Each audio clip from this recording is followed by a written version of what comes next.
Ditunggu juga belum tentu hadir. Baik, Assalamualaikum warahmatullahi wabarakatuh. Kita Waalaikumsalam. Waalaikumsalam mulai warahmatullahi ya. wabarakatuh. Oke, kita menyelesaikan dua pertemuan ya, dua sesi, yaitu terkait paradigma sains ya, paradigma sains modern, Barat dan Islam.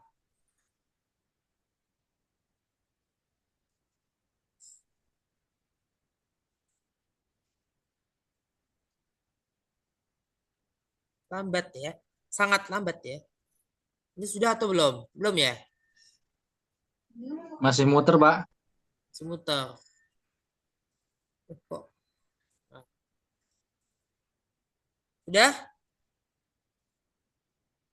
Belum, Pak. Masih. Nah, udah ada.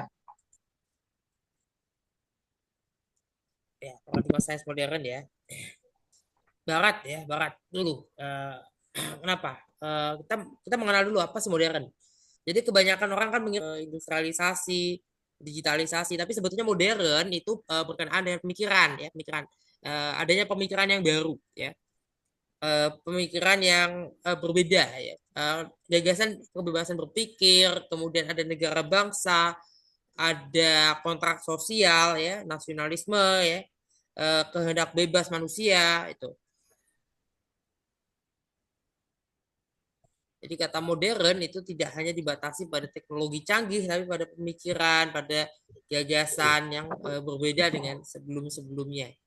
Berbeda dengan zaman klasik ya maupun zaman-zaman masa-masa masa-masa ini ya masa-masa klasik itu antiquity ya, masa kuno, zaman kuno yang disebut zaman purba.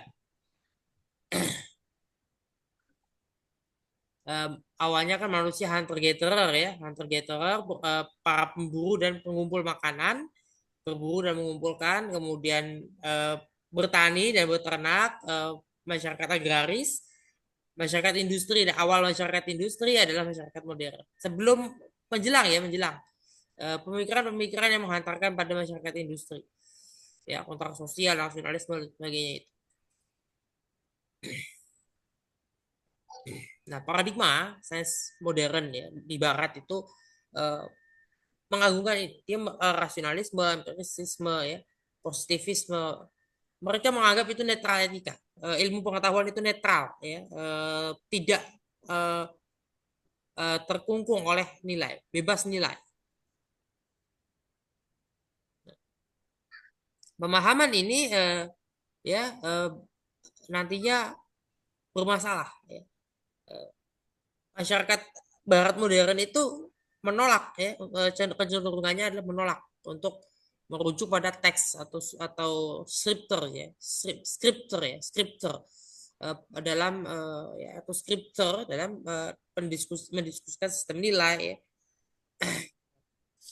Kemudian ketika mereka menganggap agama itu irasional ya dan sebagainya. Nah, hukum normatifnya terpisah dari ilmu pengetahuan, terpisah dari apa namanya eh, menjadi urusan-urusan ini, urusan urusan individu dengan Tuhannya ya.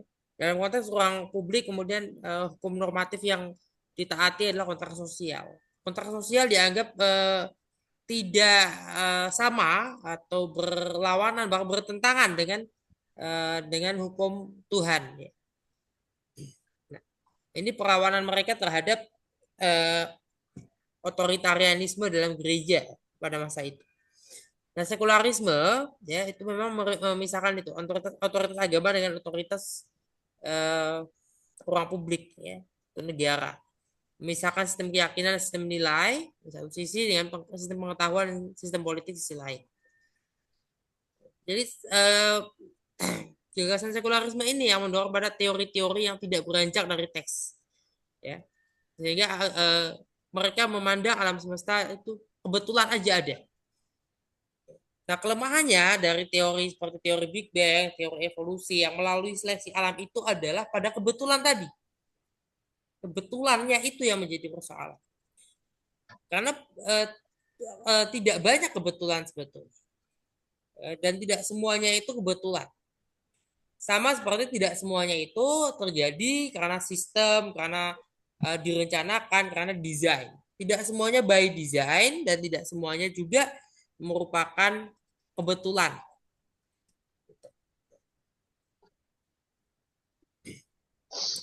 Batas demarkasi ilmu ya, ini yang menjadi sesuatu yang baru datangnya dari barat ya.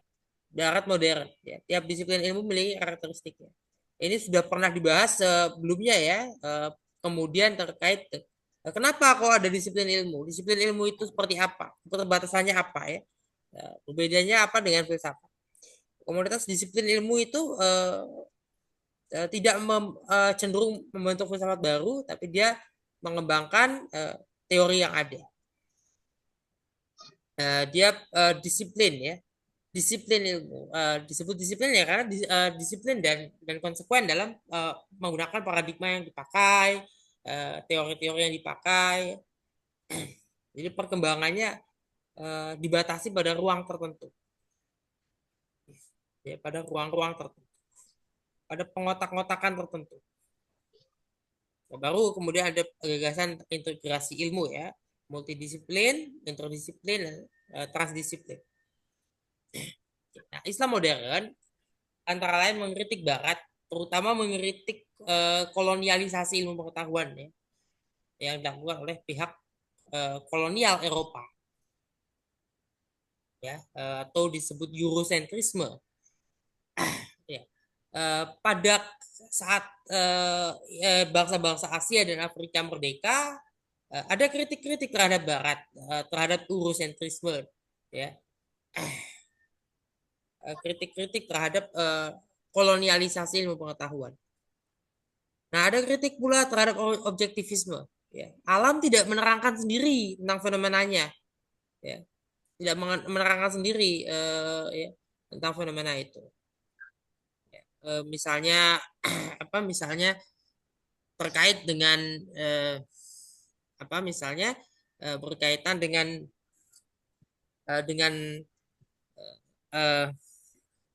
apa? Kita sebut berkaitan Teori Big Bang termasuknya. ya apa? Teori Big Bang. Ya, teori Big Bang itu masuk karena kebetulannya. Kan ledakan besar itu kenapa terjadi?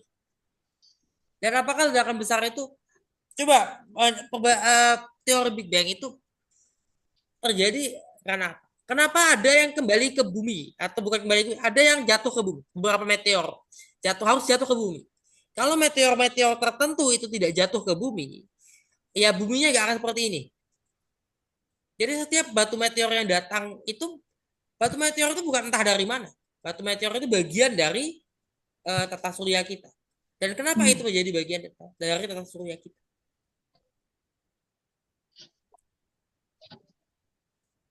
Penafsiran-penafsiran tentang tujuh langit sampai Sidratul Muntaha itu masih berkaitan dengan sistem tata surya masing-masing. Kita punya tata surya kita. Jadi itulah kenapa di dalam yang ini ya, dalam apa yang saya pahami, yang saya yakini, kita tidak perlu misalnya mencari-cari alien. Dan ternyata teori-teori tentang alien purbakala ya, alien purbakala zaman kuno yang datang ke bumi gitu kan, datang ke bumi untuk apa memberikan agama di bumi ini, itu alien-alien dalam khayalan alien-alien purbakala itu yang dihayalkan mereka itu tidak ada buktinya. Dalam kajian arkeologi modern sekalipun, itu kebanyakan apa? Mereka salah membaca dari gambar-gambar yang ada, relief-relief yang ada, dari bukti-bukti arkeologi yang ada. Salah membaca. Kenapa? Karena ada beberapa yang merupakan apa namanya bertumpukan ya, huruf dengan huruf atau bertumpukan misalnya gambar dengan gambar itu sudah ada di zaman dulu, ya. Nah, sehingga kan kalau kita ini nggak pandai dalam membaca sesuatu yang dari zaman kuno, ya, arkeolog-arkeolog yang belum begitu pandai atau memang bukan arkeolog gitu ya, tapi arkeolog bohong-bohongan, itu akan membacanya secara salah.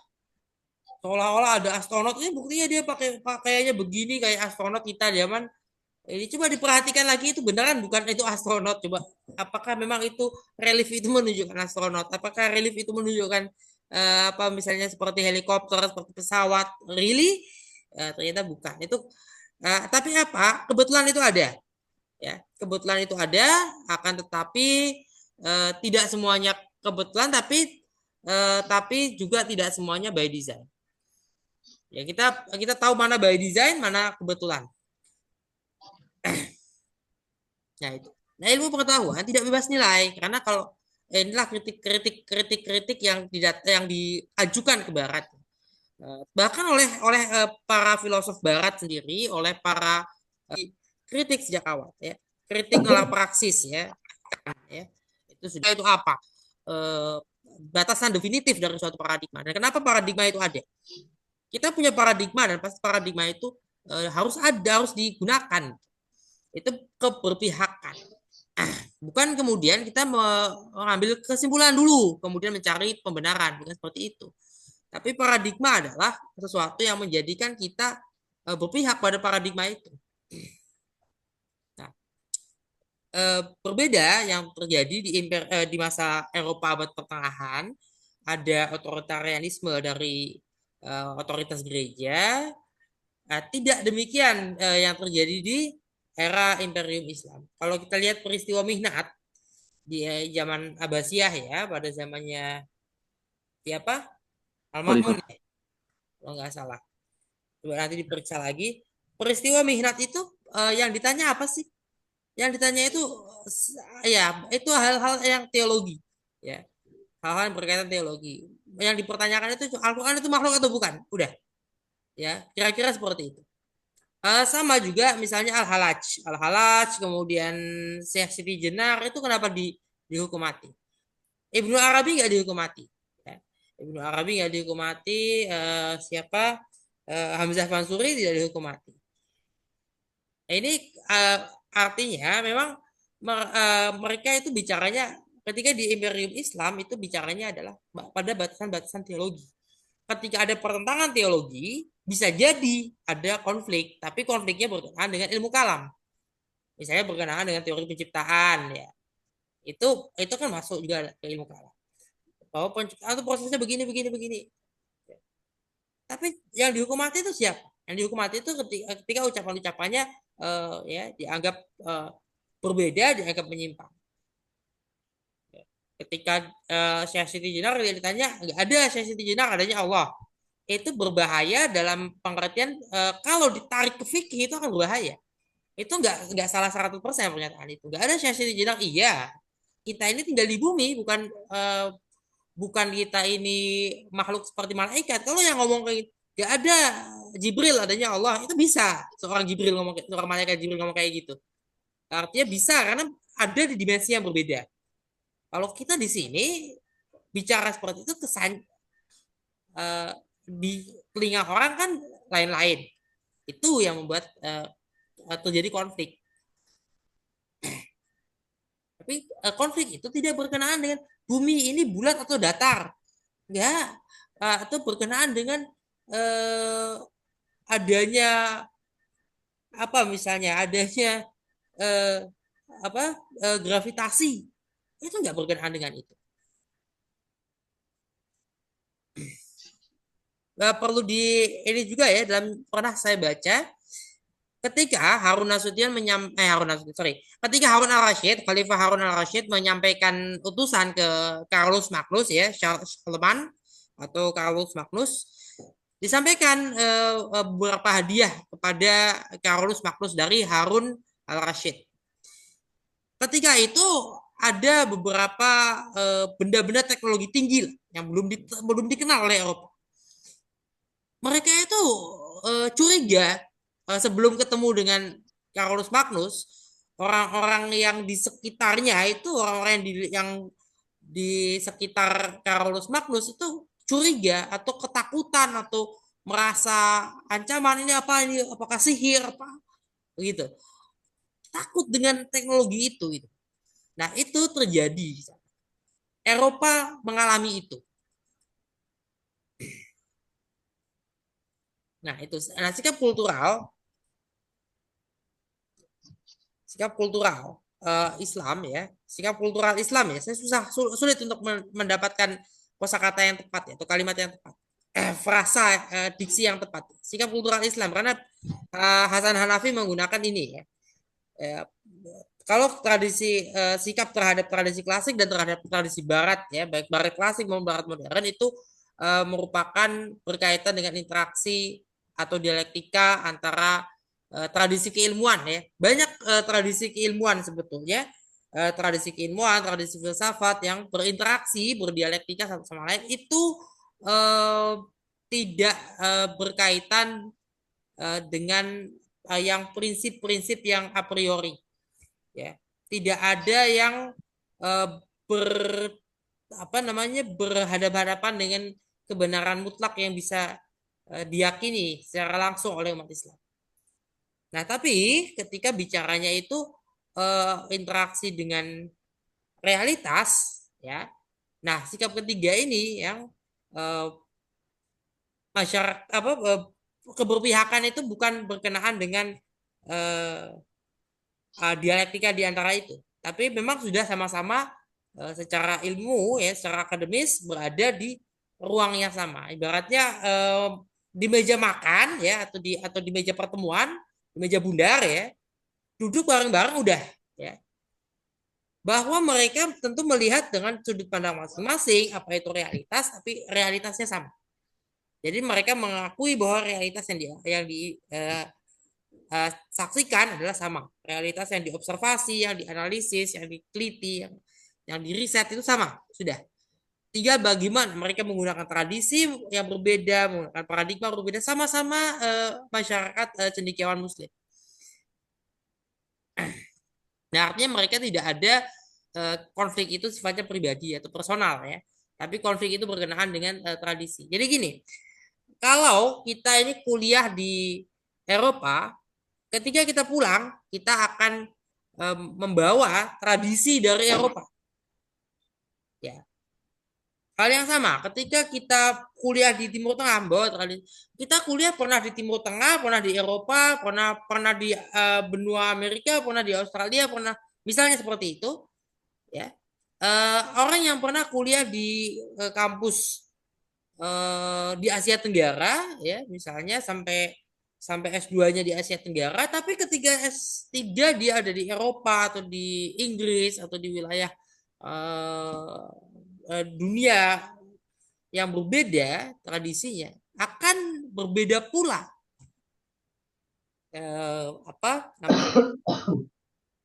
paradigma yang ditemui. Dan itu mempengaruhi. Itu sangat mempengaruhi.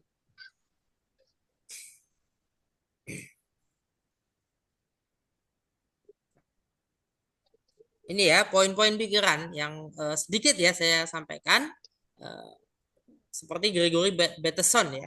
Nah premis ini artinya apa? Ada yang berbahaya di sini. Premisnya kan jika sesuatu itu lebih baik untuk kita, kalau lebih banyak kita miliki maka lebih baik. Sesuatu itu misalnya apa? Misalnya ini yang menganjurkan secara sadar eksploitasi alam besar-besaran menurut Bateson.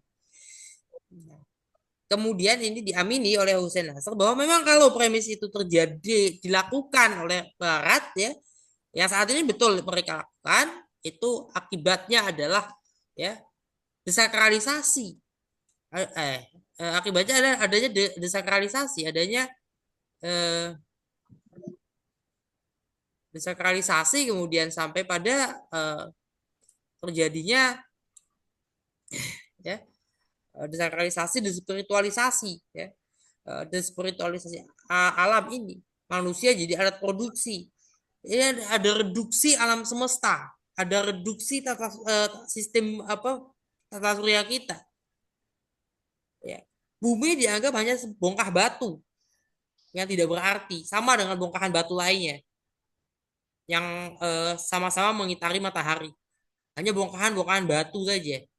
Nah, ini bermasalah kalau kondisinya seperti itu. Kalau sesuatu itu baik, lebih baik kalau kita pakai, lebih baik kalau kita manfaatkan, lebih baik kalau eh, bahasanya kita gunakan ya, kita konsumsi, maka kalau mengkonsumsinya dalam jumlah yang lebih banyak akan lebih baik. Ini kan logikanya ya, premisnya sudah bermasalah sejak awal.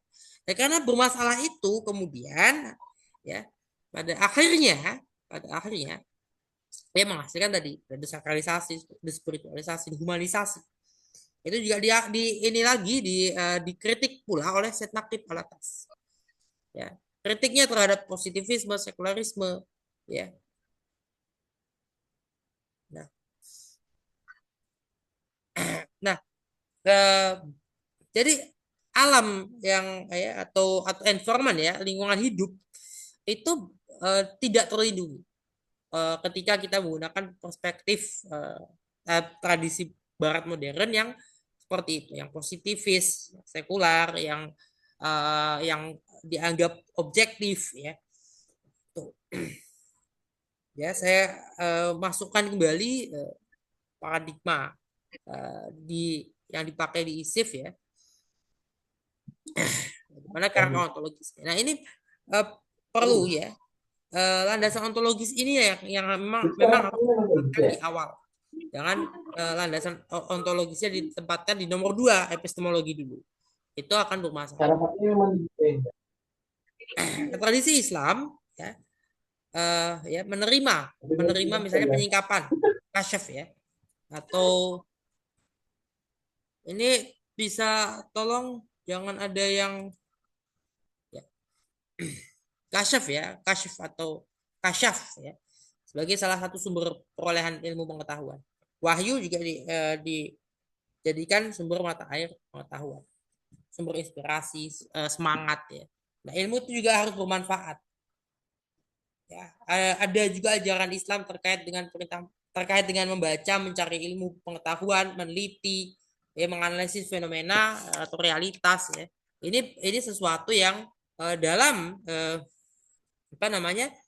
dalam ajaran Islam itu didukung secara penuh.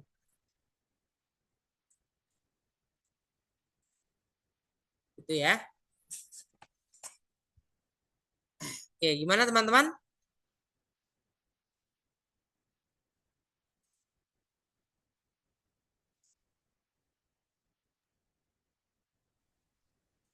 Iya.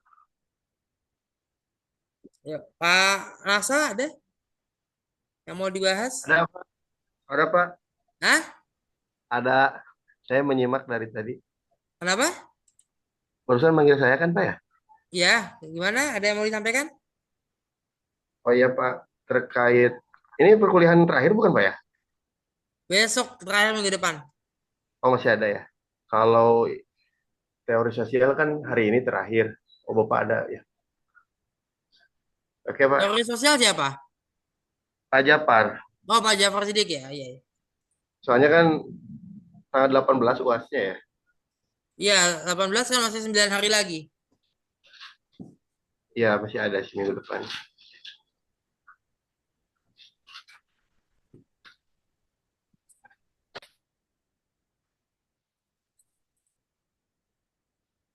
Ustaz, nanti di Ada semester hari yang sudah nggak kuliah.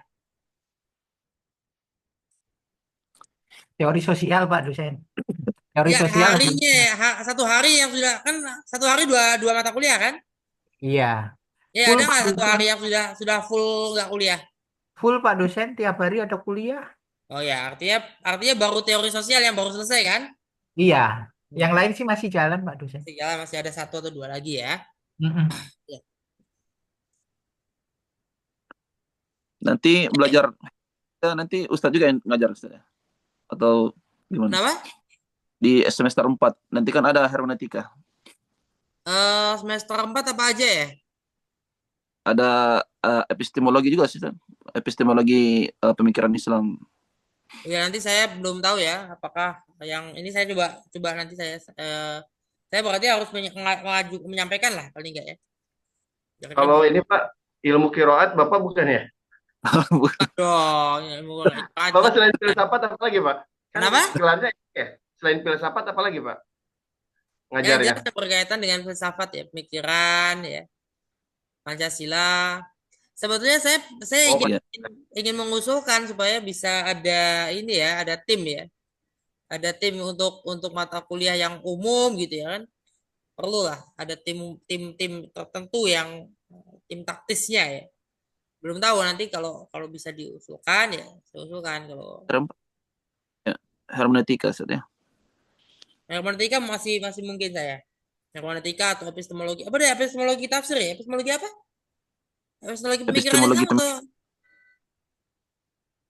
ya nanti mungkin satu mata kuliah atau dua di semester 4-nya ya.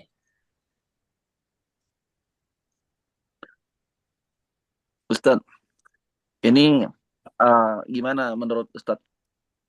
Socrates itu banyak yang mengklaim bahwasanya beliau ini salah satu daripada para anbiya yang diutus oleh Itu Allah. itu kan sudah pernah dibahas ya kalau nggak salah ya. Pernah? Itu Oh, bahasanya pernah ya? itu banyak sekali dibahas. Itu sudah banyak banyak bahkan sangat banyak dibahas. Jadi gini Pak Nasrum, Ya, kenabian ya, kenabian itu kan kita punya berapa hadis yang berkenaan dengan Nabi dan Rasul, di mana Ibu ya. jumlah Nabi dan Rasul itu banyak sekali, Iya. ribuan ya, puluhan ribu, ratusan ribu ya. Yang jelas Rasulullah sendiri ya, Nabi Muhammad sendiri tidak menyebutkan ya atau kalau dilihat dari perubah-ubahnya redaksi jumlah itu seolah-olah beliau tidak tahu. Ya, atau kelihatannya beliau tidak dikasih tahu berapa jumlah para nabi dan rasul. Iya. Ini yang kita bisa bisa apa namanya bisa diserang karena ini ya. Tapi saya coba untuk menyampaikan yang kira-kira bisa kita pertahankan saja ya. Gini, jumlah nabi dan rasul itu di Islam itu lebih banyak ya dan lebih terbuka. Konsep kenabian kita lebih terbuka dibandingkan agama lain. Adam bagi orang Kristen bukan nabi. Bahkan sebagian gereja tidak menyebut Daud dan Sulaiman nabi. Jadi nabi-nabi sebelum Kristus itu ada yang bilang bukan nabi, ada yang bilang nabi. Jadi tidak ada kesepakatan. Tapi Adam itu bukan nabi menurut mereka. Iya. Itu. Nah gini ya, satu, kita ini bukan mengklaim orang-orang tertentu sebagai nabi, bukan asal klaim. Ya ada landasannya. Ketika mereka yang menyepakati kenabian Socrates itu melihat dari ciri-ciri, ya ciri-ciri dan gejala-gejala sosial yang ada, gejala-gejalanya yang terjadi pada diri Socrates juga. Oh ada gejala. Socrates ini kadang-kadang diam saja seperti ketika Rasulullah mendapatkan wahyu.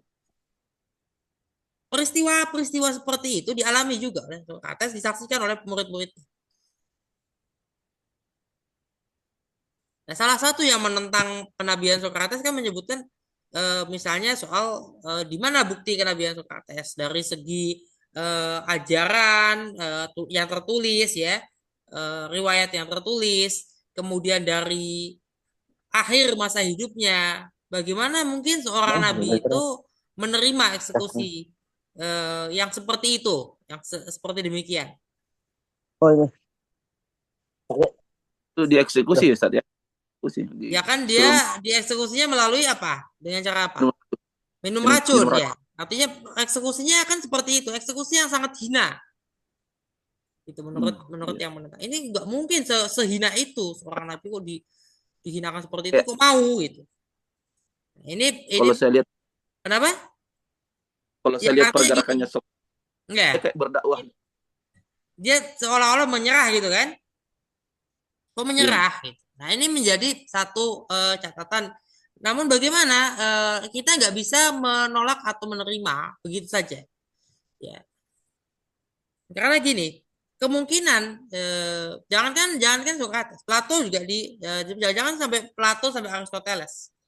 Plato dinobatkan ada yang mengklaim ya, ada yang mengklaim Ya, sebagai nabi. karena itu klaim-klaim itu tidak sembarangan, Pak Nasrum. Itu ada landasannya, ada hasil analisisnya, hasil riset itu. Hasil riset itu. Itu bukan sembarang main mengklaim begitu aja. Nah, Iya. itu ada riset yang mendalam.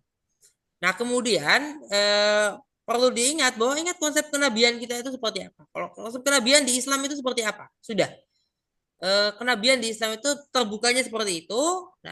Nah, ini kemudian keterbukaan dari konsep kenabian kita ini kemudian bisa dimanfaatkan juga ya oleh orang-orang yang masih mau mengaku nabi terakhir ya. Ini, tapi kan satu ya, dalam agama apapun ada yang disebut nabi pamungkas ya, nabi yang terakhir akhir zaman. Pasti ada dalam agama apapun. Ya, dan kalau membaca Menahem Ali, ini kenapa saya senang kalau Profesor Menahem Ali dan Profesor Mutnim Siri itu kalau berdebat ya, beliau berdua lebih renyah, lebih menenangkan ya. Kalau perdebatannya atau dialektikanya antara beliau berdua inilah lebih apa nyaman saya untuk mendengarkan. Dua orang itu yang apa dalam paradigma berbeda punya sikap yang jelas dan landasannya atau memang benar-benar landasannya itu ilmiah akademik gitu ya. Jadi Menahem Ali sudah cukup akademis ya menggunakan ilmu yang dia punya untuk mempertahankan ya menunjukkan ada bukti-bukti ini loh ini kitab suci agama lain ya bukan lagi Injil Taurat ya tapi yang ditunjukkan adalah kitab-kitab agama yang berbeda-beda yang lain ya. Ini loh ini ada ini siapa yang disebut nah, ini Muhammad ini ada nama Muhammad di sini itu boleh-boleh saja apakah itu pembenaran itu kan keberpihakan itu kan keberpihakan ya. Apakah Pak, menjadi izin tanya. revisionis ya Oh, lanjut Pak, izin tanya saya. gimana Pak Nasir Boleh tanya, ya boleh tanya. Oh, sudah beres yang tadi? ya dikit lagi tadi kan ya Oh ya, nah Pak. kalau revisionis apakah revisionisme itu bertentangan atau revisionisme itu berupaya untuk menjatuhkan agama tertentu ya enggak revisionisme masih bisa disebut ya cukup cukup kuat mempertahankan ya agama gitu bahkan kan kalau revisionis yang saya perhatikan mereka lebih cenderung melihat sisi-sisi titik temunya ya berfokus pada titik temu jadi tidak salah juga ya artinya tidak salah juga ya hanya kita kecenderungan kita seperti apa gitu ya Pak Nasa gimana Mau nanya Pak, tadi kan Bapak sempat membahas tentang Al-Halaj sama Syekh Siti Jenar ya. Saya pernah baca kan kalau Syekh Siti Jenar itu apa Manunggaling Kaula Gusti sama Al-Halaj itu apa ya? Anak Al-Haq. Itu filsafat bukan sih Pak? Pemikiran filsafat ya bukan? gini eh, apa namanya eh itu berbeda kalimat ya kalimatnya berbeda dan punya makna yang berbeda Manunggaling Kawula Gusti itu sebetulnya kenapa bisa dikatakan melenceng dari wahdatul wujud karena wahdatul wujud masih punya keterkaitan dengan teori penciptaan gradasi wujud tapi kalau Manunggaling Kawula Gusti ini bisa bermasalah karena dapat mengarah pada panteisme panteisme itu tidak apa ya panteisme itu kayak sebetulnya gini ketika panteisme kan berarti semuanya Tuhan ada di mana-mana Tuhan ada dalam diri siapa saja ya kemudian jadinya Tuhannya masih punya tempat nggak kan Tuhan tidak butuh ruang dan waktu Tapi panteisme itu kan menempatkan Tuhan itu bertempat dan berwaktu.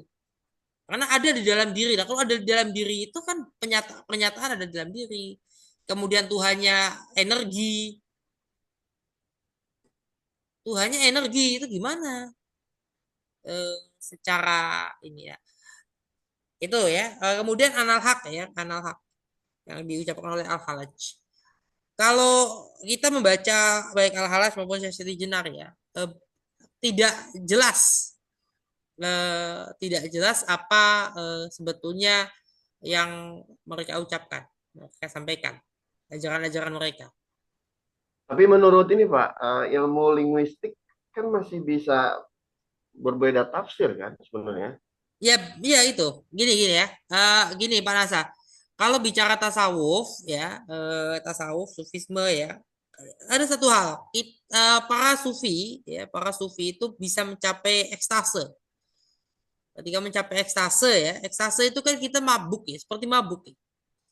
Jadi kelihatannya mabuk gitu ya. Atau mabuk bukan mabuk ya, tapi menikmati ya, spiritualitas, ritualitas itu. Dan dulu lah tadi bahasa mungkin ya. Saking fokusnya.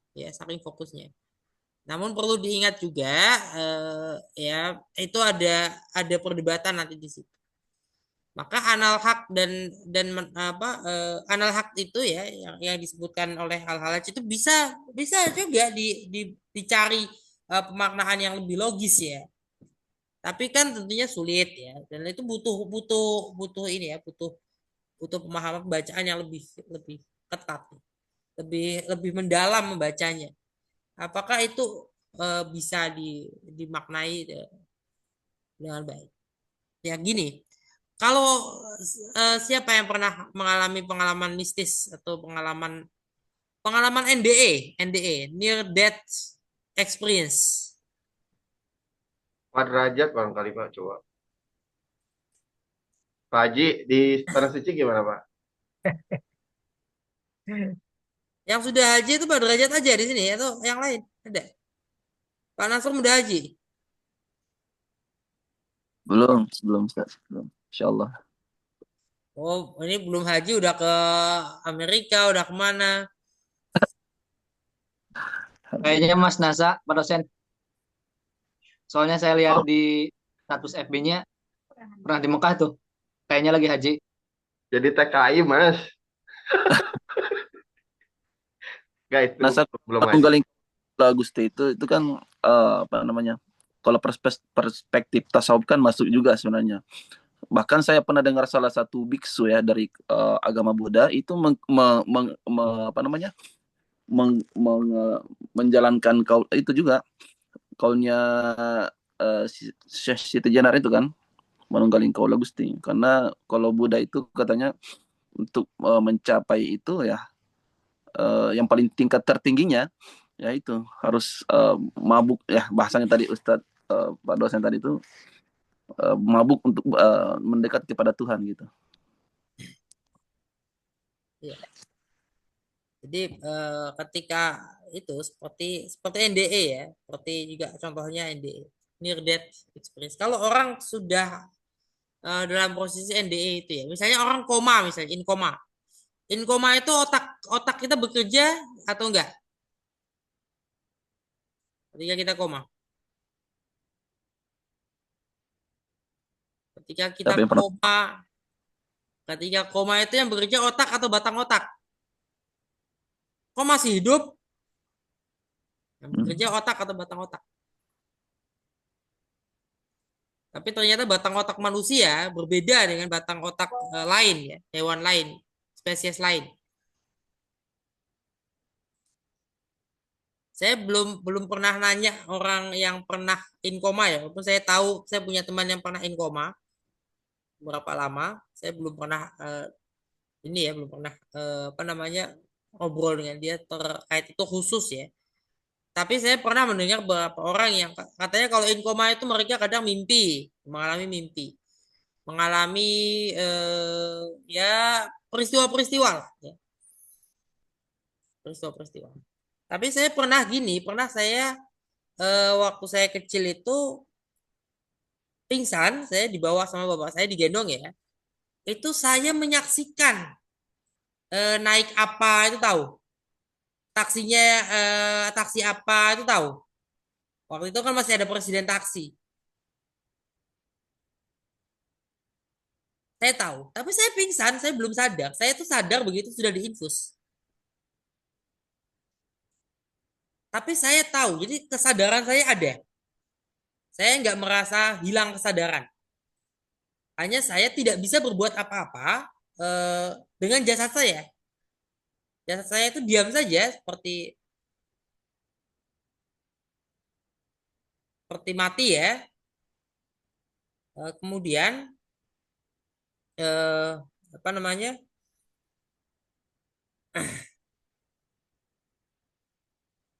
Kemudian eh, ya baru di ini baru baru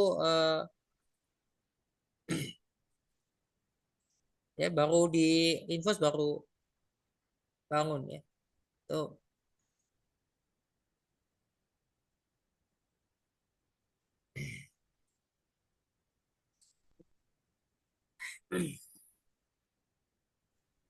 Izin Pak dosen, Kenapa?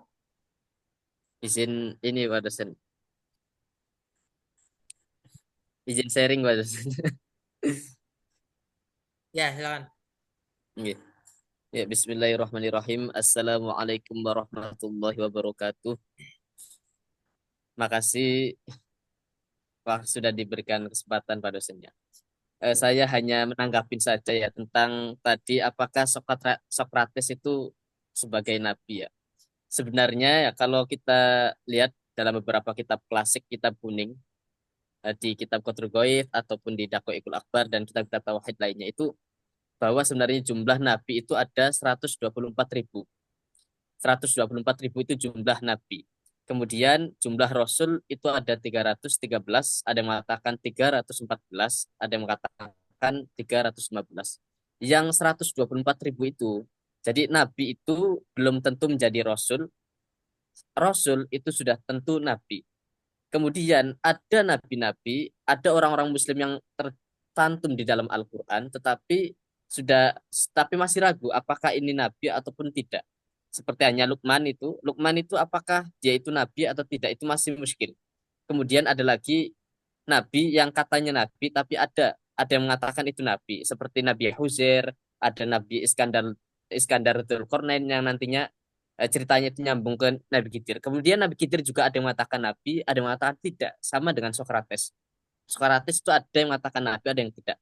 Yang jelas artinya kita mengimani kepada nabi yang jumlahnya 125 nabi. Tetapi yang wajib kita ketahui sebagai umat Islam yaitu 25 nabi. Kemudian kalau rasul yang wajib kita ketahui ya tentang Rasul Ulul Azmi ya. Ya setidaknya kita mengetahui tentang Rasul Ulul Azmi. Kemudian yang kedua itu tentang tadi ya artinya manunggaling kaula Gusti ya. Jadi yang saya ketahui tentang Syekh Siti Jenar dalam ilmu tasawuf itu ada istilahnya makom ma'rifah. Makom ma'rifah itu makom seorang yang sudah dibuka kasyafnya oleh Allah sehingga hatinya terbuka hanya Allah yang tampak pada dirinya. Maka dalam slogan Jawa atau kita bahasa Indonesia akan bahwasanya Allah itu tidak jauh dari nadi kita, kemudian Allah itu bukan di dalam nadi. Allah tidak jauh dari nadi, Allah juga tidak di dalam nadi. Artinya memang Allah itu menyatu dengan diri kita. Maka dalam torikoh-torikoh, ada yang mengatakan torikoh itu wiridannya ada 3. Yang pertama adalah ilaha illallah. Ya. Ada yang mengatakan la ilaha illa anta. Ada juga yang mengatakan la ilaha illa ana. La ilaha illallah. Ketika kita itu wiridan menggunakan torikoh contoh syadiliyah, yaitu wiridannya la ilaha illallah, maka ketika menyebut isim itu nama Allah, itu berarti kita itu masih jauh dari Allah. Dan kita itu mayoritas yang makamnya syariah, yang kedudukannya itu sebagai syariah, maka kita itu menyebut nama Allah, la ilaha illallah, tidak Tuhan selain Allah. Kemudian ketika kita sudah ke makam torikoh, kemudian ke makam agak dekat lagi dengan Allah, maka wiridanya bukan lagi la ilaha illallah, tetapi la ilaha illa anta. Jadi seolah-olah Allah itu sudah ada di depan kita, kemudian kita itu menunjuk tiada Tuhan selain kamu. Artinya yang kamu dimaksud ay angta, atau kamu yang maksud adalah kamu Allah. Kemudian ketika sudah makom ma'rifah, maka wiridanya bukan lagi la ilaha illallah, la ilaha illa anta, tapi la ilaha illa ana. tiada Tuhan selain saya. Saya yang dimaksud adalah saya Allah artinya. Tapi maksud tadi artinya manunggaling kau Gusti itu slogan Jawanya Allah itu tidak jauh dari nadi, kemudian Allah tidak di dalam nadi, tetapi Allah menyatu dengan diri kita. Tapi yang dimaksud Allahnya Allah itu ya Allah diri kita di kita, bukan berarti la ilaha illa ana atau tiada Tuhan selain saya, itu saya Allah, tidak. Artinya Allah ya Allah, kita ya kita. Kita adalah hamba, Allah adalah Tuhan, seperti itu. Kemudian aliran Siti Jenar itu sebenarnya kurang tepatnya disampaikan ke murid-muridnya yang awam. Padahal ketika aliran Siti Jenar disampaikan oleh para wali Allah di sekitarnya, Wali Songo itu tidak ada masalah. Tetapi kesalahan Siti Jenar itu menyebarkan alirannya itu ke orang-orang awam. Sehingga apa? Orang-orang awam itu banyak yang justru mengikuti aliran-aliran yang tidak sesuai dengan, yang belum sesuai dengan syariah. Karena makom syariah tidak sesuai, apalagi itu langsung dikatakan makom marifat. Dan dampaknya itu, Pak dosen, mohon maaf ya, itu banyak di orang-orang Jawa ya, itu banyak yang mengatakan udah sholat ya yang penting niat gitu. Sholat yang penting niat, mungkin di Jawa-Jawa itu banyak seperti itu. Itu memang secara tidak langsung adalah aliran kejawen yang mungkin asal muasalnya di Siti Jenar, yang sholat yang penting niat. Itu kan waktu itu juga sama. Ketika Syekh Siti Jenar itu dipanggil oleh muridnya Sunan para wali Allah, itu kan setelah dipanggil kan artinya disuruh sholat dan lain-lain. Itu beda sholat karena ada uzur dan lain-lain. Tetapi artinya uzur daripada Siti Jenar itu ada alasan yang membuat dia itu bisa mendapatkan keruksohan dalam sholat. Tapi yang jelas sih Siti Jenar itu adalah salah dalam menyampaikan karena makom ma'rifat disampaikan kepada orang-orang awam seperti itu. Itu yang artinya menjadi salah. Yang jelas sih artinya makom makom ma'rifat itu hanya bisa dilaksanakan oleh seorang wali Allah. Adapun kita ya makom-makom syariah. Seperti Pak Derajat, saya itu makomnya syariah ya. Artinya cuman hanya belajar sholat saja, sholat, belajar zakat, puasa, haji, menunaikan ibadah-ibadah wajib. Kalau yang nyampe ke la ilaha illa ana itu tingkatannya para wali Allah. Itu yang bisa saya sharingkan Pak dosen. Ya, oke. Terima kasih Pak dosen. Iya, jelas ya teman-teman ya. Gimana? Dan itu Pak dosen, di desa saya itu ada Pak dosennya. Ini sebagai sharing aja Pak dosen. Di desa saya itu ada aliran yang seperti itu Pak dosen. Jadi orang-orang tani, mayoritasnya itu tani, itu artinya sholat yang penting niat itu Pak dosen. Ada pimpinannya Pak dosen di desa saya itu. Jadi ada mayoritas petani itu yang bilang kalau sholat itu udah yang penting niat. Jadi banyak pengikutnya itu Pak dosen. Banyak pengikutnya.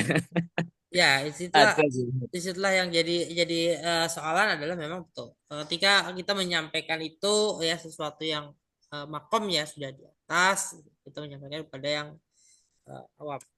Sebetulnya gini, itu memang perkara penyampaian, ya. Perkara penyampaian, perkara ya linguistiknya juga ya. Itu penyampaian lah, itu kan soal komunikasi. Soal bagaimana kita menyampaikan sesuatu.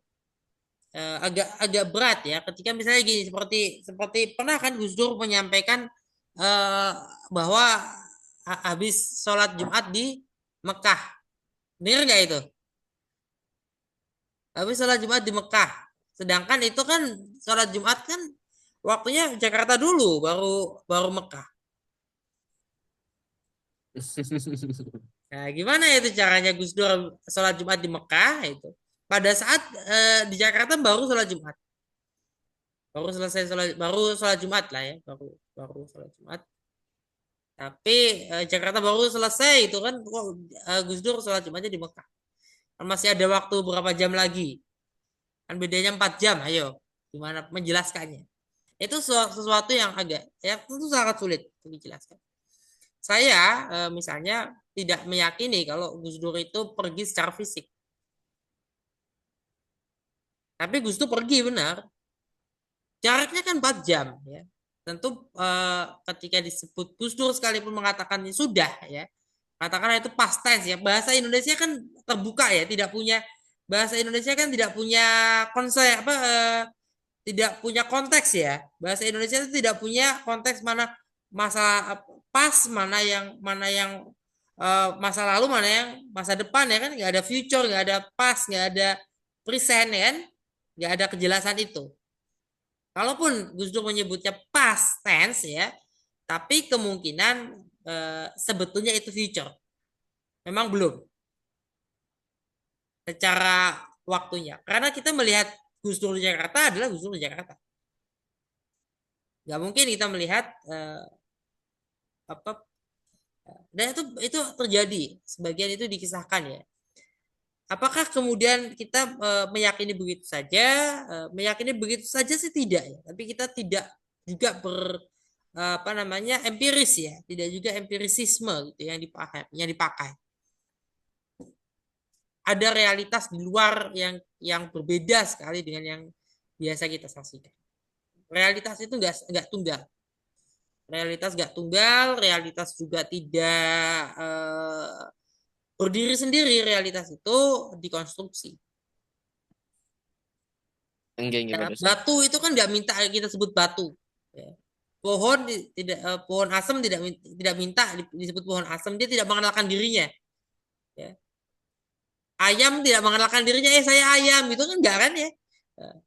Ketika wa'alama Adam al-asma'a kullaha itu kan tidak setiap benda-benda itu ya, al-asma'u itu berkenalan dengan Adam satu-satu, enggak kan? Enggak begitu.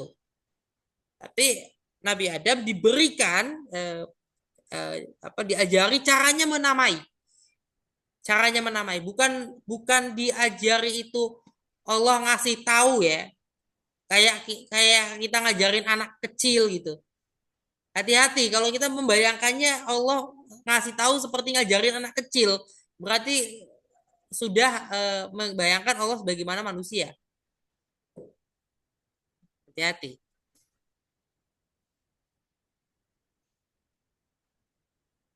Itulah perlu dipahami ya, argumentasi yang kontra terhadap eksistensi Tuhan, yang mengatakan ingin mempertahankan pendapat bahwa alam semesta terjadi dengan sendirinya atau kebetulan terjadi, itu argumentasinya membayangkan Tuhan itu memang seperti ya Tuhan-Tuhan yang manusiawi gitu loh. Tuhan-Tuhan yang apa, humanoid ya, humanoid. Tuhan-Tuhan yang humanoid, mirip-mirip dengan manusia. Ya. Seperti mengatur bumi, dan bumi berputar itu diatur sama Tuhan, seolah-olah Allah itu menggerakkan seperti kita menggerakkan mouse gini, seperti saya menggerakkan mouse ini. Begitulah Allah menggerakkan bumi. Enggak begitu ya. Enggak begitu caranya. Karena Allah tidak membutuhkan organ tubuh. Sebagaimana Allah tidak butuh ruang dan waktu. Nah, orang ateis kemudian menganggap tidak ada satupun hal di alam semesta ini yang tidak membutuhkan ruang dan waktu. Pertanyaannya, energi butuh waktu enggak? Energi nggak butuh waktu, mungkin butuh ruang. Ayo, ada nggak yang nggak butuh ruang? Nggak butuh ruang ada nggak? Selain bukan nggak butuh waktu ya, nggak butuh ruang. Tadi energi tidak butuh waktu, dia butuh ruang berarti. Yang nggak butuh ruang,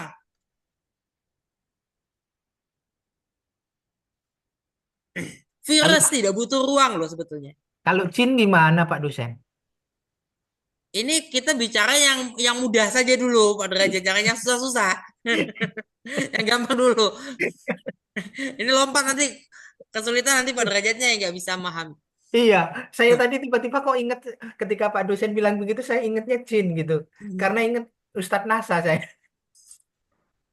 Kenapa, Pak? Suka Poinnya ketemu kenapa, jin Pak? gitu. Suka ketemu Poinnya jin kenapa? katanya Pak. Gangguin terus. Jadi gini, kalau yang tidak butuh ruang apa? Virus kan nggak butuh ruang sebetulnya. Virus tidak butuh ruang. Kenapa saya katakan virus tidak butuh ruang? Virus itu kan kadang tiba-tiba muncul, tiba-tiba hilang gitu. Ya. Kemudian dia tidak butuh udara, tidak bernafas. Virus itu nggak bernafas. Dia hidup seperti kita, dia bisa makan ya, bisa makan, bisa minum ya. Tapi dia tidak menghirup udara. Coba, virus, setahu saya virus nggak menghirup udara. Nggak ada, dia nggak menghirup udara. Kita menghirup udara, dia juga tidak menghasilkan oksigen juga loh. Ya, kayak tumbuhan menghasilkan oksigen, masih menghasilkan oksigen, masih ada hubungan dengan udara. Berarti virus kemungkinan besarnya virus nggak butuh ruang memang. Dia makan minum, iya, tapi dia nggak butuh ruang. Tapi butuh waktu, Scott. Scott. Butuh waktu, jelas. Kalau nggak punya waktu nggak ada. Dia dibatasi oleh waktu. Ya, dia butuh waktu. Jadi Dia tidak ada butuh yang sempurna. waktu. Jadi ada yang butuh ruang saja, ada yang butuh waktu saja, ya. Berarti kan yang tidak butuh ruang dan waktu kemungkinan ada nggak? Ya, nggak ada selain Allah. Nggak ada selain Allah. Ya, kemungkinannya ada, berarti ada satu kan? Berarti Ya, waktu itu ilusi, ya, Pak. kenapa? Waktu itu bisa dikatakan ilusi ya, ilusi. Ya waktu kan gerak, Pak Nasa. Waktu itu kan gerak. Hmm. Berarti tidak nyata dong, Pak. Ya kalau bumi ini diam, kira-kira waktunya ada nggak? Tetap, tetap ada, Scott. Ketika nggak pernah nggak bumi diam? Nggak Nggak pernah. pernah gerak. Sel juga kan ini sel. Nggak berputar sama sekali. Pernah nggak bumi diam? Nggak pernah ya. Nggak Kacau, pernah. Ustaz. Kalau Kapan bumi ini pernah diam? Ketika pun ya, ketika tata surya terbentuk ya, tata surya demi tata surya terbentuk, berarti bumi apa atau masing-masing yang membentuk tata surya itu bongkahan-bongkahan itu bergerak. Berarti sudah ada waktu. Sudah ada al-qalam, sudah ada lauhul mahfuz, sudah ada ruang dan waktu. Nah, ini al-qalam dan lauhul mahfuz ini kan selalu dihilangkan, dilengkap oleh orang-orang yang ateis itu. Sekalipun mereka belajar sufi, belajar tasawuf kayak gimana pun, mereka belajar mistisisme seperti apapun, mereka tetap akan melompati itu, lengkap. Dilompati aja, nggak ada buat mereka. berarti begini, Ustaz. Kalau saya menyimpulkan, berarti ini salah satu kenapa kaum Wahabi tidak mau mempelajari ilmu kalam gitu, Ustaz. Karena mereka sendiri kapan bahwa Allah itu butuh tempat, salah satunya kan seperti aras misalnya kan. Salah satunya seperti itu penafsiran apa namanya? Ar-Rahmanu 'alal 'arsy istawa. Iya Kemudian ya. mengatakan bahwasanya Allah itu turun ke langit dunia misalnya, Allah itu punya tangan misalnya seterusnya. Jadi memang kaum Wahabi ini menolak untuk mempelajari ilmu kalam gitu. Ustaz. Mungkin salah satunya seperti itu. Menolak karena mereka tidak mau terlalu takut ya sebetulnya. Iya. Apalagi menganggap bahwasanya itu dari ilmu dari barat gitu kan.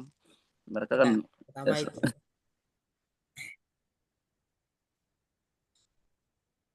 Ya walaupun Wahabisme itu juga salah satu bentuk protes ya, termasuk salah satu bentuk gerakan protes atau gerakan mengkritik otoritarianisme Utsmani ya.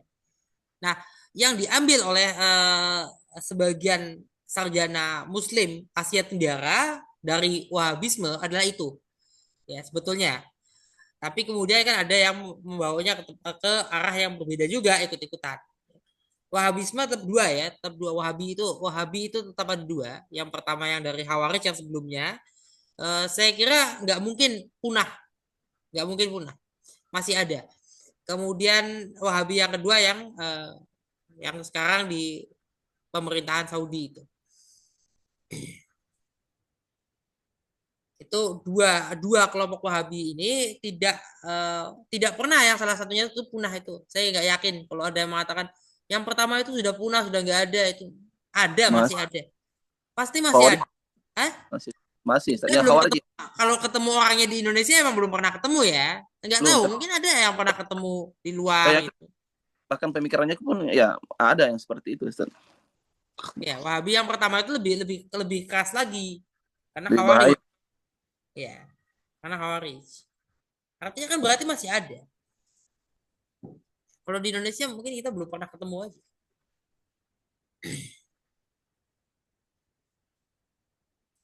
Oke,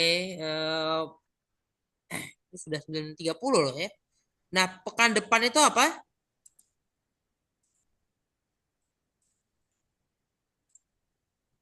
Bulan depan masih masuk saya tanggal 16. Wih, Pak dosen, nggak lama. boleh, boleh tanya Pak, UASnya Gimana, Pak? apakah lebih mudah daripada UTS kemarin? Saya berupaya untuk UAS teman-teman kayaknya kembali ke sebelumnya ya. UAS tidak menggunakan Google Form karena saya juga agak kesulitan. Google Form itu ternyata sulit saya untuk kecuali kalau pertama sama semua ininya, mau esai semua, pilihan ganda semua, mau apa skala Likert semua. Karena nggak bisa campur-campur kayak gitu. Kalau kalau campur kan eh, kesulitan. Bisa sebetulnya Google Formnya itu jangan pernah dinyalakan ininya, yang sistem penilaian otomatisnya. Kalau nilai otomatisnya nyala itu sudah pasti akan kesulitan. Karena pasti akan banyak yang salah tiba-tiba gitu kan padahal benar. Oh, saya buka aku belum buka apa tuh ya. Cara integrasi ya sosial saya taruh di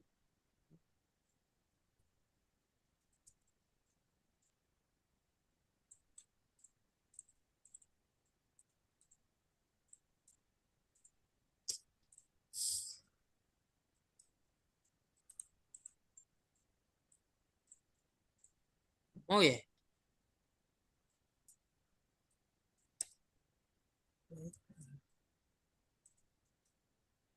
Kesulitan ya.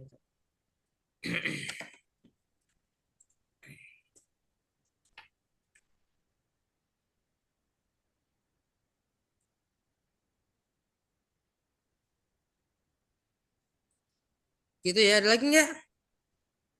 Gimana, ada lagi teman-teman?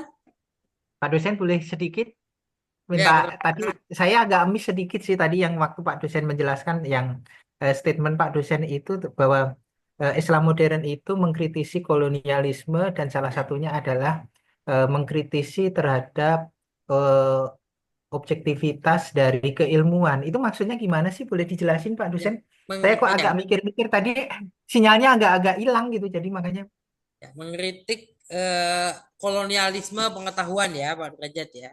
Karena iya. ya, gini, ya, menjadi objektif itu gimana sih? Kalau kalau pernah nggak eh, gini, penelitian ilmu sosial, humaniora ya, ilmu budaya itu tentu berbeda dengan penelitian penelitian astronomi misalnya atau penelitian biologi ya. eh, ya, biologi atau botani ya, botani apa tanam-tanaman ya, ilmu pertanian itu atau ilmu geologi, geografi ya, eh, oceanografi ya, yang ilmu-ilmu yang berkaitan dengan alam ya, atau komputer ya, matematika, eh, mungkin linguistik ya. Tapi eh, ketika kita membaca simbol, membaca angka, membaca fenomena alam itu mungkin masih ya apa istilahnya mungkin masih bisa lah kita membacanya tanpa usah kita eh, ya misalnya berharap ada tanggapan balik dari yang bersangkutan kan nggak bisa kita membaca struktur tanah kemudian struktur tanahnya kita tanya kamu setuju nggak kalau saya bilang begini kan nggak bisa ya atau kita mempelajari apa spesies baru spesies hewan ya misalnya di hutan di mana gitu saya di hutan Ciremai ini misalnya kita meneliti ada sesuatu yang baru nih spesies baru misalnya spesies lebah misalnya atau kupu-kupu dan kita tanya kamu setuju nggak kalau saya bilang begini setuju nggak kalau saya nggak mungkin dia setuju tapi kalau manusia ya ini terjadi loh ya itu baru 2 abad yang lalu ketika Van den Bosch itu menyampaikan laporan kepada Raja Belanda bahwa pribumi di Asia Tenggara, pribumi di Hindia Belanda itu kira-kira tingkat kecerdasannya sama kayak anak remaja Belanda yang usianya 16 tahun, 15 tahun. tingkat kecerdasannya sama. Itu kan berarti menganggap kita anak kecil. Jadi nenek moyang kita dianggap anak kecil semua, itu nggak ada yang dewasa.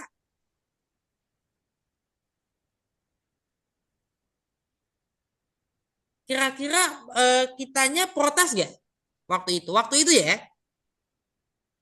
nenek moyang kita protes nggak pada saat itu? Protes nggak pada saat itu, Pak Derajat?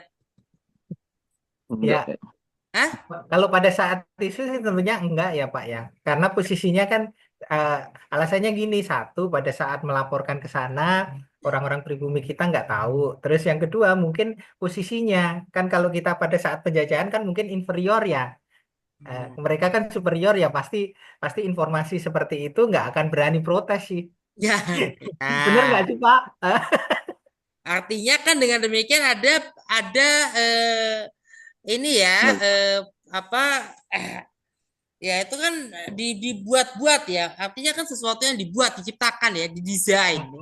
Ada desain untuk membuat kita nggak berani untuk mengatakan yang sebenarnya, untuk protes, nggak berani ya, nggak berani karena memang kitanya nggak berani dan nggak bisa, karena selain kitanya nggak tahu, kitanya nggak dikasih tahu ya, ada banyak hal yang membuat kita kesulitan untuk protes. Sekarang kita sudah bisa protes, ya protes. Makanya itu dilakukan oleh trio ya, Syed Farid Syed Naqib ya, Syed Naqib, kemudian Syed Hussein dan Syed Farid Alatas. Nah, tiga trio Alatas ini ya, kakak beradik ya, Syed Hussein dan Syed Naqib ya. Kemudian yang generasi keduanya Syed Farid, ini tiga orang ini banyak memprotes. Walaupun ya misalnya ada benarnya, dalam artian gini ya, ada benarnya itu kan karena mereka memang ini yang dilakukan oleh para ahli survei, ahli ilmu-ilmu sosial ya. Sebetulnya nggak jauh sih.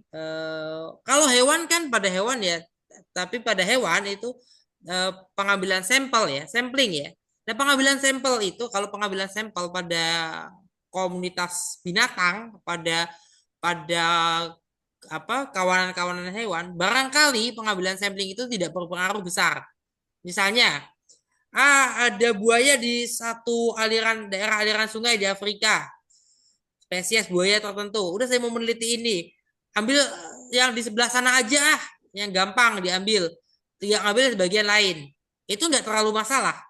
Tapi kalau manusia ya mau meneliti orang Majasem, ya ambil yang itu aja lah, yang itu tuh yang dia tuh kerjanya bersih-bersih, atau ambil itu tuh yang apa, yang kerjanya parkir gitu.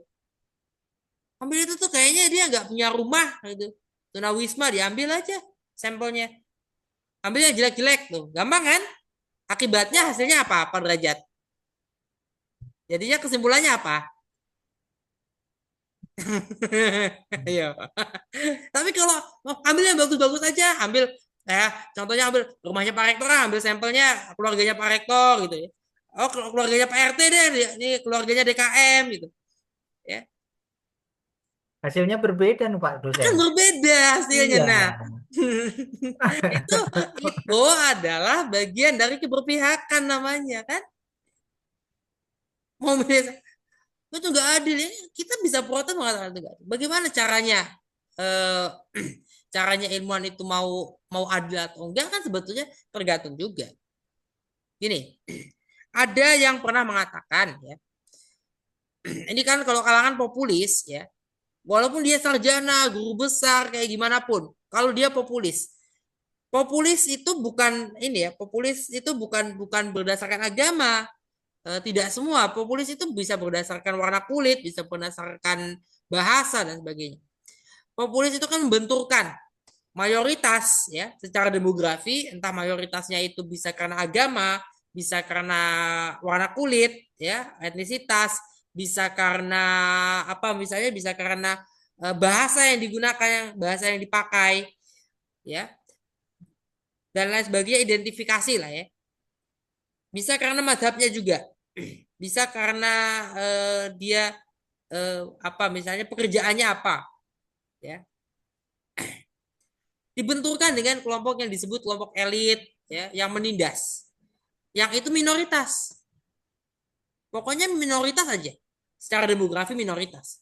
Kalau agama dengan agama, etnis dengan etnis, ras dengan ras. Itu dilakukan. Nah, Eropa yang populis, ya, kulit putih yang populis, white supremacy, itu mereka membenturkan, ya, seperti yang dilakukan oleh Donald Trump, dibenturkan. Sekarang ini banyak yang dari etnis atau kelompok ras yang mixed, ya, yang campuran, itu makin banyak jumlahnya. Makin banyak orang Amerika itu kulit putih sama kulit hitam, Asia sama Eropa sama Afrika menikah satu sama lain, punya keturunan. Jumlahnya makin banyak. Terjadi di sebagian perguruan tinggi yang ini ya, yang elit ya. Nah, kelompok keluarga-keluarga elitnya juga kan berubah terjadi secara demografi. Elit yang kulit hitam, orang kaya, orang konglomerat yang kulit hitam, yang Asia dan sebagainya, itu makin banyak jumlahnya. Makin banyak jumlahnya. Kemudian apa yang terjadi? Demografinya berubah itu. Ada keirian, kan? Mereka iri hati. Padahal kampus-kampus yang besar punya sistem warisan, ya. Sistem warisan kan gini. Dia keluarga ini sudah 3 generasi, 4 generasi di Princeton misalnya, atau di Harvard. Maka keluarga itu menjadi pertimbangan dari untuk masuk anggota keluarganya ke dalam kampus itu, menjadi mahasiswa di situ. Nah, ini mereka juga sebetulnya punya masalah karena penerimaannya masih keluarga elit yang lama-lama, yang baru, yang itu kulit hitam, walaupun keturunan masih jumlahnya masih lebih sedikit.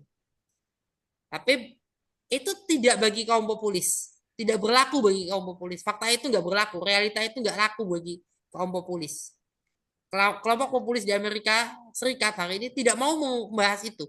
Di universitas-universitas yang masih dominan Eropanya, keluarga-keluarga Eropa yang untuk pewarisan bangku kuliah, nggak bisa mereka menerima itu. Mereka melihatnya makin banyak konglomerat yang kulitnya berwarna, yang dari Meksiko, yang dari selatan lah, wilayah selatan, yang dari Asia, yang dari Afrika, pendatang, imigran, segala macam.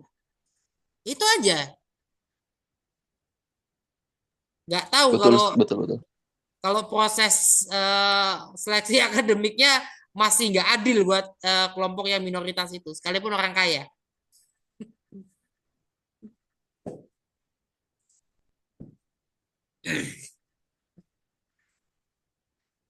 Gitu ya, artinya kan di situ mereka kurang melihat. Nah, sementara itu ada juga orang yang pernah menyampaikan, ini saya nggak suka juga kalau bahasanya kayak gitu. Minoritas itu pasti tertindas. Minoritas secara jumlah itu pasti tertindas. Ini pembodohan.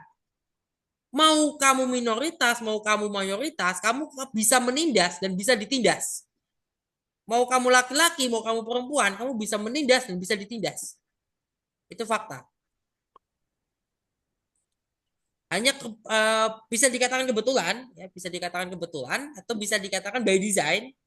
Nah, ini yang misteri ya. Apakah ini desain dari Allah ataukah memang suatu yang kebetulan? Kalau desain berarti memang desain ya. Kalau kebetulan bisa juga karena yang ini tidak. Yang ini saya kira debatable. Kebetulan atau tidak ya. Misalnya pelaku, coba aja dicari di berita-berita yang ada ya. Pelaku pelecehan seksual misalnya, perempuan kan jarang, laki-laki pelakunya, korbannya perempuan.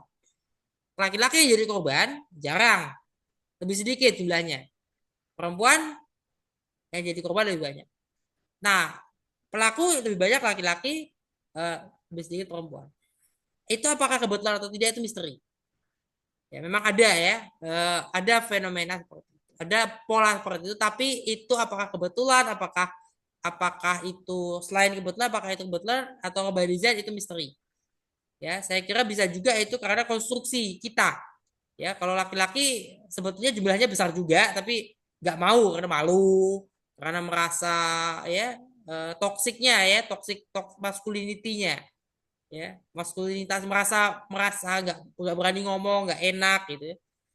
Takutnya nanti nggak dianggap tidak bisa melindungi ya, sebagainya. Padahal nggak masalah juga, itu boleh kok dilaporkan kan, malah harus ya. Nah, Jadi ini kesimpulannya yang gimana, Ustaz? Berarti by design, Ustaz. kenapa? Ya bisa jadi by Jadi design. ya, Saya tidak kalau saya menyimpulkan. menurut by design juga. Hah? Apalagi kalau kita kembali ke histori ketika Rasulullah berperang ya, waktu perang Badar itu ya, yang jumlahnya 300 melawan 1.000 pasukan, itu kan menang kelompok Islam kan yang jumlahnya minoritas pada saat itu, Ustaz. Nah, tuh. Nah, gini. Jadi ada satu hal yang jelas ya, bukti sejarah kan.